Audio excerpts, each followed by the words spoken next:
Are you single? Well, maybe these courtship rituals will help you get that person you've been fantasizing about and making Wattpad entries. Like in ancient Greece, any man who wanted to propose to a woman would have to toss her an apple, and if she caught it, he would know that she accepted his offer. If the woman did not catch it, he would have to propose to another woman and hope for the best.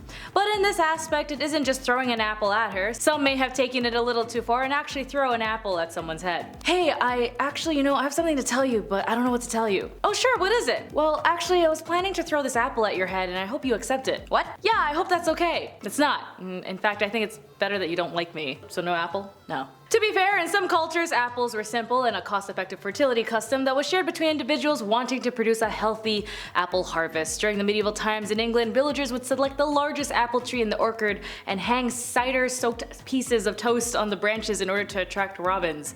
Robins were considered spirits of the tree, which were good, and in order to drive away the evil spirits that might linger, the people would gather within the orchard and fire shotguns in the air to scare these evil spirits. Dancing soon followed after, and the people linked their arms together, sang songs that would place ancient charms on the tree in order to protect them. Although throwing an apple at someone is intense, another form of love confession is Harana. A tradition originating from the word Yarana is a guitar-like string instrument from Mexico, as there are different regional versions. But Harana is a serenade tradition in rural areas in the Philippines in which young men may formally meet young lady visitors. As in Harana, the traditional songs that are sung are in kudaman or dansas. Traditionally, the suitor or manalaga will visit the house of the girl he is trying to woo and sing her by underneath her window until she comes out to either accept or deny him.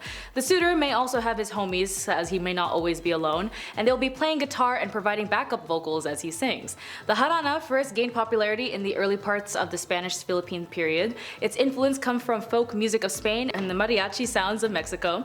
It is a traditional form of courtship music in which a man woos a woman by singing underneath her window at night, as it is widely practiced in many parts of the Philippines with a set of protocols, a code of conduct, and a specific style of music. Harana itself uses mainly Hispanic protocols in music, although its origins lie in the pre-colonial Philippine musical styles, which is still practiced around the country.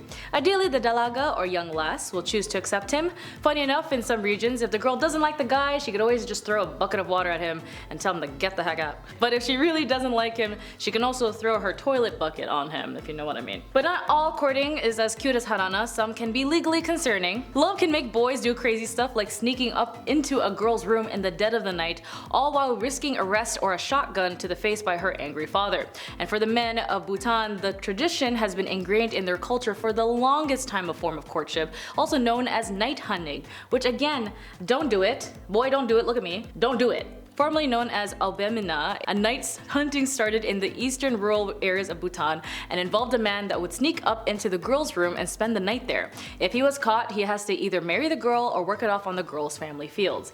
In the worst case scenario, the man would have to leave the girl after he impregnated her. Night hunting continues to be observed today, especially by the eastern folks of Bhutan. To combat this, DNA testing and several laws are put into place to afford women protection. My gosh. Also, families also have now secured their homes with steel locks in order to prevent a hunter from entering. Debates are still ongoing as to the morale and the ethical aspects of the practice. Whether night hunting will continue or dies out remains to be seen, and as I have a suggestion, yes, it should die out. Don't do it. Unless you want to break in like a Scooby-Doo looking SpongeBob episode and get your butt whooped, sometimes you just need to leave people alone. When it comes to the people of the Balinese village of Tengangnan have taken fighting for love a notch. Well, they took it up a notch with their highly ritualized Usasa Sambba festival, the event which happens every May, so if you want to book your flight for this May, you could also attend yourself. It's also sort of coming of age rite for all the unmarried men in the village, and the perfect chance for them to attract the ladies. The men fight inside an arena armed with the thorny leaves of the pandanus plant and with only a bamboo shield to protect them. As one might surmise, blood flows freely among the combatants. Meanwhile, the unmarried girls, being far from squeamish, are usually eagerly watching the action. They ensure to get the best view as the girls are placed on a foot-powered Ferris wheel. You heard me. And it only stops when the men have all finished fighting, process as it takes several hours. If it's any consolation to the guy powering the Ferris wheel, sometimes there are zero single ladies in the village, so the guys could just be hitting themselves for no reason. In Japan, they actually have a crisis right now with a very low birth rate, as many other places in East Asia, aside including Japan, China, and both North and South Korea, are having very, very low birth rates. In fact, women don't even want to get married at all. Interesting enough though, those who do want to get married in Japan, they do have courting meetings, or Japanese matchmaking, which is sort of like a modern business take of an arranged marriage.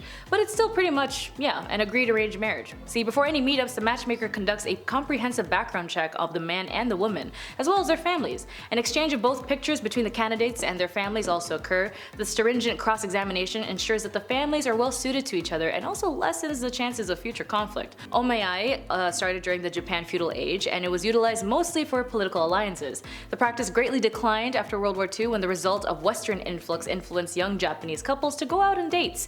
However, the practice of omae is still used in a large extent by the Japanese, especially of those of the upper tier of society. Even major corporations like Mitsubishi has used omae to help their employees find a marriage partner, which, Mitsubishi, if you want to hire me to help me find a spouse, I am down. The girls of the Miao ethnic group of southwest China have a very unique method of communicating their love. Also, this is not an invitation for guys to DM me, okay? Please don't do that.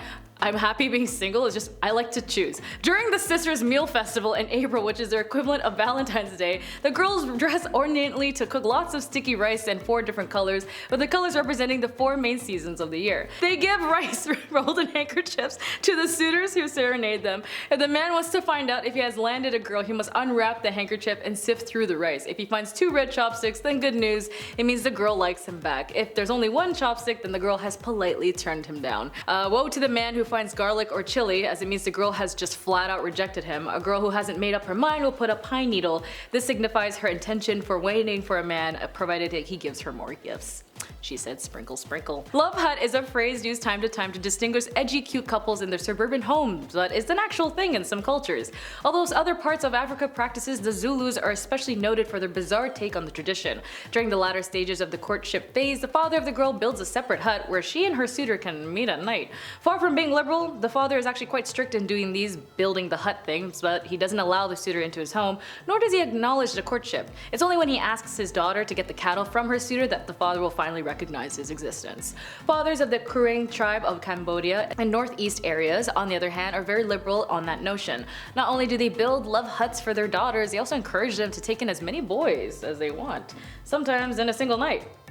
Until they finally find their true love. While this may sound shocking, incidences of non-consensual intimacy results very low, and divorce is virtually non-existent among people. The Krueng actually value a long-lasting marriage, hence the search through so many suitors. Thanks to technology, finding a lifetime partner has never been this easy, as highlighted by the innumerable mail-order brides and dating websites that have popped up onto the internet. However, the practice of buying love has been entrenched in the Thai province of Chiang Rai, as this process starts innocently enough. The man comes up to the girl interested in and starts flirting. If she likes him back, they go on a date to get to know each other better. At this point, the whole process gets fast-forwarded, and the pair goes to the woman's house where the man negotiates the girl's mother for her price and the length of time she gets to stay with him. After everything is settled, the girl can now stay with the man. Depending on the agreement, that can stay range from a month or a few months to a whole year. If the man likes the girl enough, then he can opt to buy her for a lifetime of companionship. And if the man doesn't want to buy, in some places in Kazakhstan, they still do the practice called bride kidnapping. Again, don't do it.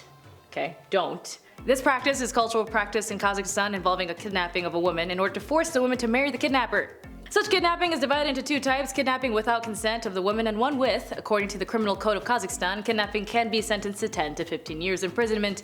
However, if the kidnapper voluntarily surrenders to the abductee, he is released from criminal liability. The custom of kidnapping the bride to marry her was rarely practiced in Kazakhstan. Under the common law, it was possible to kidnap a woman with her consent, especially if the man's family was, too poor to pay for a dowry. However, in the post-Soviet era, the prevalence of non-consensual bride kidnapping has increased and is more frequently committed by men whom the bride doesn't know.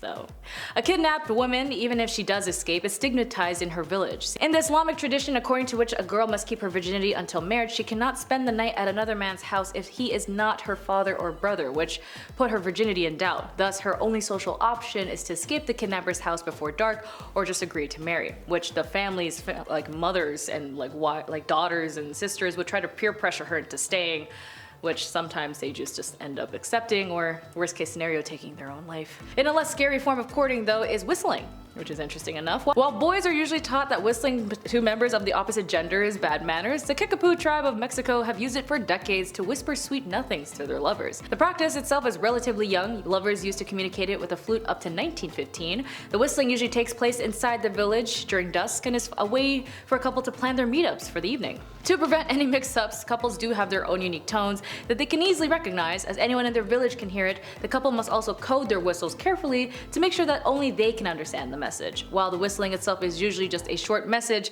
full-length conversations can also take place between the couple. The practice itself isn't a danger of dying out soon, as the boy will often bring a younger brother along so that he too can learn the art of whistling, which hopefully, as it is current time, showcases as a length throughout history. And speaking of history, that's all for today. Be sure to like and subscribe. My name is Jess and I wish you all the best. Do not DM me. Bye!